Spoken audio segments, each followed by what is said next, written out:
Namaskar. I am Dr. Gayatri Pandit. Welcome to my channel Learning with Gayatri.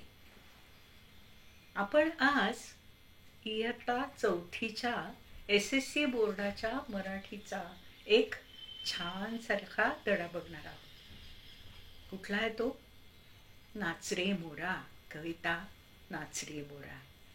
नाच रे मोरा ह्या कवितेमध्ये कवी आहे ग दी माडगुळकर. आणि हे गाणं तुम्ही अनेक वेळेला रेडिओवरती ऐकलं असेल किंवा टी व्हीवरती ऐकलं असेल किंवा कोणी नाच करताना ऐकलं असेल. पण हे गाणं फार सुंदर आहे, ही कविता फार सुरेख. तर आपण आज बघणार आहोत ही कविता. तर याच्यामध्ये मोर नाचतो. तो केव्हा नाचतो?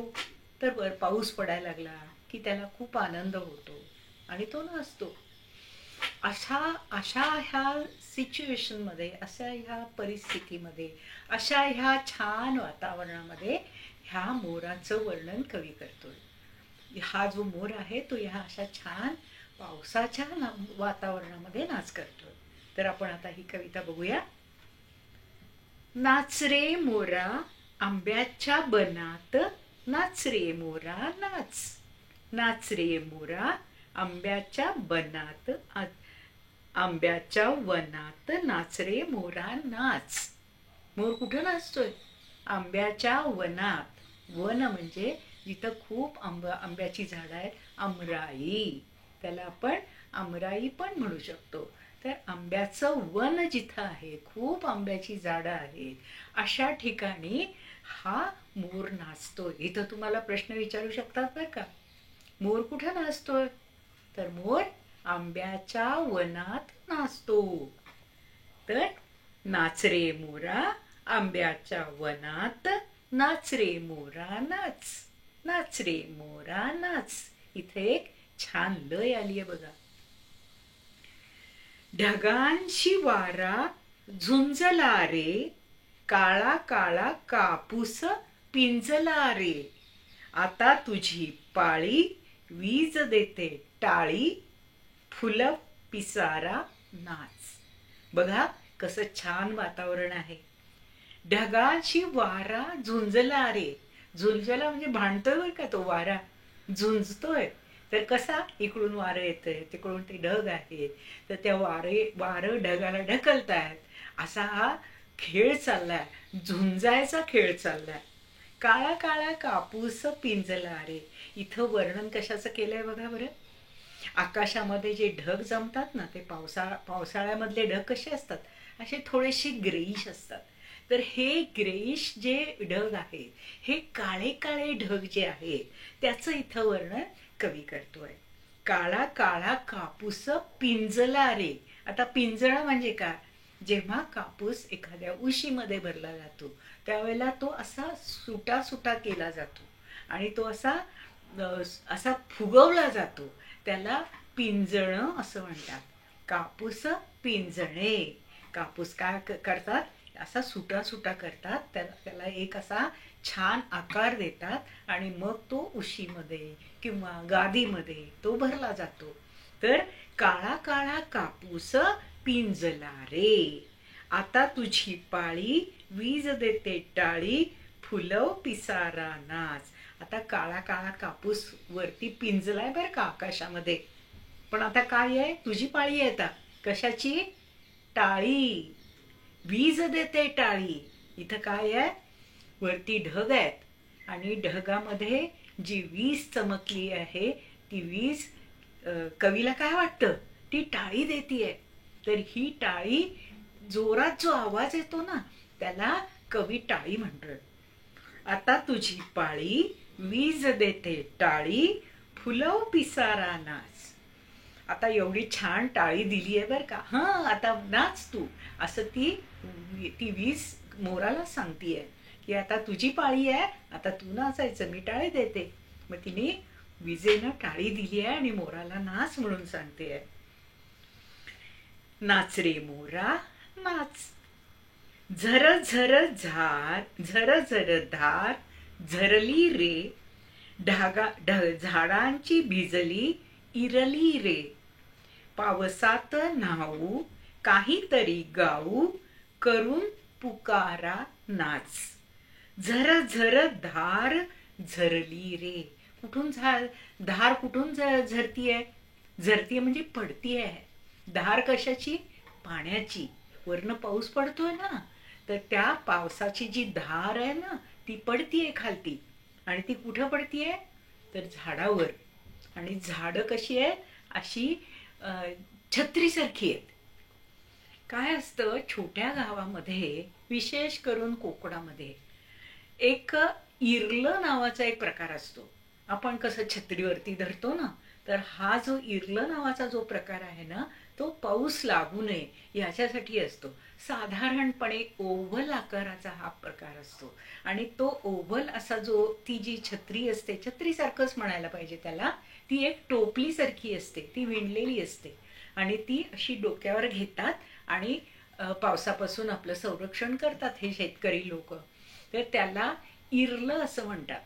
ते इरलं म्हणजे छोट्या गावामध्ये विणून केलेली छत्री म्हणा. तर ही जी छत्री आहे, ही कवीला काय वाटतं की हे जे झाड आहे ना, ते ह्या इरलीसारखं आहे. हे इरलं जे आहे ते झाडासारखं आहे आणि हे भिजलंय पावसामध्ये. वरनं पाऊस पडतोय आणि हे इरल्यासारखं जे झाड आहे ते भिजलंय. झाडांची भिजली म्हणजे ओली झाली. झाडांची भिजली इरली रे, पावसात न्हाऊ. आता ह्या कवीला काय वाटतं, पावसात आपण न्हायचं का? पावसात भिजायचं? कशी मजा असते पावसात भिजायला. काहीतरी काहीतरी गाणं म्हणत आपण पावसात जायचं आणि दंगा करायचा तिथे. खूप छान मजा करायची. पावसात न्हाऊ काहीतरी गाऊ करून पुकारा नाच. आपण असं सगळ्यांना पुकारायचं की या सगळेजण तिथे खेळायला, तिथे पावसात नाचायला, पावसात दंगा करायला, पावसात भिजायला. पावसात न्हाऊ काहीतरी गाऊ. काहीतरी गाणं गायचं, पण पावसात भिजत असताना गप्प नाही बसायचं. मग तिथे काहीतरी गाऊ करून पुकारा नाच. सगळ्यांना एकमेकांना पुकारायचं, एकमेकांना बोलवायचं आणि तिथे नाच करायचा, सगळ्यांनी दंगा करायचा, उड्या मारायच्या. पुढे बघा. थेंब थेंब तळ्यात नाचती रे, टप टप पानात वाजती रे, पावसाच्या रेघात खेळ खेळू दोघात, निळ्या सौंगड्या नाच. आता बघा, थेंब थेंब तळ्यात नाचती रे. जेव्हा एखादं थेंब पडतो ना वरनं पावसाचा, त्याला एक वेग असतो आणि त्या वेगामुळं त्यातलं पाणी असं उडी मारतं. जेव्हा तिथे थेंब पडतो ना त्या तळ्यामध्ये जेव्हा एखादा थेंब पडतो त्यावेळेला ते असं नाचल्यासारखं वाटतं, असं कवी म्हणतो. थेंब थेंब तळ्यात नाचती रे. तिथं नाच चाललाय त्या थेंबांचा. थेंब खूप छान नाचतायत असं कवीला वाटतंय. टप टप पानात वाजती रे. पाऊस पडतोय आणि तो पानावर पडतोय आणि तो पानात कसा वाजतो? टप टप टप टप टप टप. तुम्ही ऐकलं असेल, एखाद्या वेळेस पाऊस पडायला लागला ना जोरात आणि आपण एखाद्या झाडाखाली असू तर त्यावेळेला त्या पानावरती थेंब पडतानाचा आवाज आपण ऐकतो. तो कसा आवाज असतो? टप टप टप टप टप टप पानात वाजती रे. पानामध्ये हे टपटप आवाज येतो. पावसाच्या रेघात खेळ खेळू दोघात.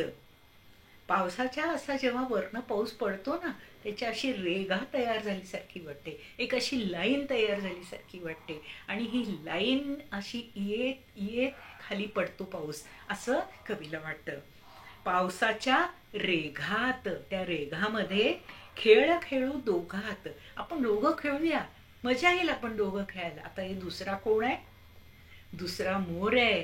पुढे बघा, निळ्या सौंगड्या नाच. हा निळा सौंगडी आहे, हा निळा फ्रेंड आहे, हा निळा मित्र आहे. हा फ्रेंड असल्यामुळं याला सौंगड्या असं म्हटलंय. खेळ खेळू दोघात. आपण दोघं खेळूया. तू मोर आहेस, तू माझा मित्र आहेस, सवंगडी आहेस, तू माझा फ्रेंड आहेस आणि आपण खेळ खेळू दोघात, आपण दोघं मिळून छान खेळूया. निळ्या सवंगड्या नाच. हा निळा आहे. मोर कसा असतो तुम्ही बघितला असेल, मोर काही वेळेला तो आता त्याचा पिसारा कसा असा निळा असतो, त्याच्या गळ्याला जो रंग असतो तो असा छान चमकदार निळा रंग असतो. आणि तो चमकदार रंग जो असतो ना, तो मोर हिंडत असताना ते एक असं एक त्याच्यावरती एक अशी छान लाईट आल्यासारखं वाटतं आपल्याला, असा चमकल्यासारखा वाटतो. आणि तो निळा रंग जो चमकतो ना, तो या कवीला खूप आवडतो असं दिसतंय बरं का. निळ्या सवंगड्या नाच. हा निळा सवंगडी आहे, मित्र आहे, निळ्या रंगाचा मित्र आहे कवीचा. त्यामुळं काय झालं, निळ्या सवंगड्या नाच असं कवी त्या मोराला सांगतोय. पावसाची रिमझिम थांबली रे, तुझी माझी जोडी जमली रे. आभाळात छान छान सात रंगी कमान, कमानी खाली त्या नाच. आता बघा हा, पाऊस पडलाय जोरात, खूप पाऊस पडून गेलाय. पण इथं काय झालंय, पावसाची रिमझिम आता थांबली आहे. आता पाऊस पडून गेलाय आणि आता थोडीशी उघडीप झालेली आहे. थोडा पाऊस थांबलेला आहे, पाऊस आता पडत नाहीये. एखादा थेंब पडत असेल पण आता बऱ्यापैकी थांबलाय. तुझी माझी जोडी जमली रे, तू आणि मी आता मित्र झालो, त्यामुळे आपली दोघांची जोडी जमली आहे. आपण दोघं मित्र झालोय. जोडी म्हणजे काय, दोघं जण, आपण दोघं जण एकमेकांचे मित्र झालेलो आहोत. आभाळात छान छान. आता आभाळाकडे लक्ष गेलं बरं का, ह्या मित्राचं, ह्या दोन्ही मित्राचं, त्या मोराचं आणि ह्या मोराच्या ह्या मित्राचं. आता मोराला ही ही ही पुढची जी गोष्ट आहे ती माहिती असावी असं वाटतं, कारण मोर त्याच्या खाली नाचतो असं ह्या कवीला वाटतं. तुझी माझी जोडी जमली रे, आभाळात छान छान. आता काय आलंय आभाळात, काय छान आलंय बघा बरं. सात रंगी कमान, सात रंगाची अशी कमान आली आहे, गोल कमान आली आहे. कमान म्हणजे हाफ सर्कल असतं ना, तर इथे कमान आली आहे. कशाची कमान आहे ही, सात रंगांची ही कमान आहे. सात रंग कुठले, इथं कमान काय कशाला म्हटलंय बरं, इंद्रधनुष्य. इंद्रधनुष्य दिसतंय तिथे आणि हे कमानीसारखं दिसतंय कवीला. आणि कमानीसारखं दिसल्या कारणानं कवीला आनंद झालाय. तसाच कवीला वाटतं की हा मोरालाही आनंद झालाय. त्यामुळे कवी काय सांगतो, कमानी खाली त्या नाच. अशी ही जी कमान आहे ना, त्याच्या खाली तो मोर जर नाचा लागला तर कमानी खालचा तो मोर किती सुंदर दिसेल ना, असं ह्या कवीला वाटतं. तर ह्या कमानीच्या खाली मोरा तू आता नाच बर का, असं कवीला मोराला सांगावसारखं वाटतं. कशासाठी बरं, आता मोर हा ह्या कवीचा मित्र झालाय आणि सवंगडी झालाय, तो फ्रेंड झालाय, तो सवंगडी म्हणून त्याला या ठिकाणी कवीनं सांगितलेलं आहे. सवंगडी म्हणजे मित्र. तर त्यामुळं कवी काय म्हणतो, की या कमानीच्या खाली तू नाच कर, किती सुंदर दिसतील या कमानीच्या खाली. तर अशा वेळेला त्या कवीला कमानी खाली त्या मोरानं नाचावंसारखं वाटतं. आता तुम्हाला ही कविता बरीचशी लक्षात आली असेल. काही ठिकाणी मी तुम्हाला प्रश्न काही सुचवलेत. अजून आपण थोडे प्रश्नाचं आपण काही चर्चा करूया. तर ढगांची वारा झुंजला रे, पहिल्यापासून बघूया बरं का. पहिल्यांदा बघितलं आपण, ढगांची वारा झुंजला रे. वारा कशाबरोबर झुंजतोय, वारा ढगांशी झुंजतोय. इथे तुम्हाला एक प्रश्न मिळतो बरं का. ढगांची वारा झुंजत आहे. काळा काळा कापूस कशाला म्हटलं आहे, काळा काळा कापूस ढगांना, काळ्या ढगांना काळा काळा कापूस असे म्हटले आहे. आता तुझी पाळी वीज देते टाळी, फुलव पिसारा नाच. टाळी कोण देते, टाळी वीज देते. प्रश्नाचं उत्तर मिळालं ना. आता पुढे बघू. झर झर झार जरली रे, झाडांची भिजली इरली रे. इरली म्हणजे काय, इरली म्हणजे छोट्या गावामध्ये वापरण्यात येणारी छत्री. ती विणलेली असते. इथं तुम्हाला इतकं सगळं लिहायची आवश्यकता मला वाटत नाही आहे, पण तरी तुम्हाला हे माहिती असलं पाहिजे की इरलं कशाला म्हणतात. पावसात न्हाऊ काहीतरी गाऊ करून पुकारा नाच. काहीतरी गायला कवीला कुठं गावसारखं वाटतं, तर पावसात नाहत असताना का पावसात भिजत असताना कवीला काहीतरी गावं असं वाटतंय. थेंब थेंब तळ्यात नाचती रे. थेंब कुठे नाचतायत? तळ्यात. थेंब तळ्यामध्ये नाचत आहेत. टप टप टप टप पानात वाजती रे. टप टप कुठे वाजते आहे? टप टप पानात वाजते आहे. पानाचा आवाज कसा येतो? पानाचा आवाज टप टप येतो. हे तुम्हाला या ठिकाणी दोन्ही प्रकारानं प्रश्न विचारले जाऊ शकतात. पावसाच्या रेघात खेळ खेळू दोघात निळ्या सौंगड्या नाच. निळा सौंगडी कुणाला म्हटलं? निळा सौंगडी मोराला म्हटलं आहे. निळा सौंगडी किंवा निळा मित्र. इथे सौंगडी हा शब्द वापरलेला आहे. सौंगडीचा अर्थ तुम्हाला माहिती असला पाहिजे. सौंगडी असा शब्द वापरला प्रश्नामध्ये तर तुम्हाला त्याचा अर्थ समजला की उत्तर लिहायला सोपं जातं. निळा सौंगडी कोणाला म्हटलंय? निळा सौंगडी मोराला म्हटले आहे. पावसाची रिमझिम थांबली रे, तुझी माझी जोडी जमली रे. जोडी कुणाकुणाची जमली आहे?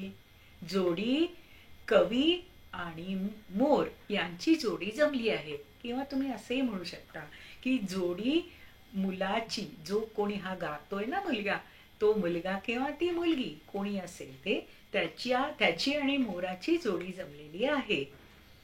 आभाळात छान छान सातरंगी कमान. सातरंगी कमान कशाला म्हटलंय? तर सातरंगी कमान इंद्रधनुष्याला म्हटले आहे. सात रंग असतात ना इंद्रधनुष्याचे, तांबडा, नारिंगी, पिवळा, हिरवा, निळा, पारवा आणि जांभळा. तर हे 7 रंग इंद्रधनुष्याचे असतात. तर ही 7 रंगाची ही जी कमान आहे त्याच्या खाली कुणाला नाचायला सांगितलं? तर 7 रंगी कमानीच्या खाली मोराला नाचायला सांगितलेलं आहे. असं आपल्याला इथे प्रश्नाचं उत्तर छान लिहिता येईल. तर तुम्हाला ही कविता कशी वाटली? तुम्हाला याच्या काही शंका आहेत का? त्या तुम्ही मला जरूर कळवा. माझं हे शिकवणं कसं वाटलं हे नक्की कळवा. माझ्या चॅनलला सबस्क्राईब करा, लाईक करा आणि शेअर करा. थँक्यू.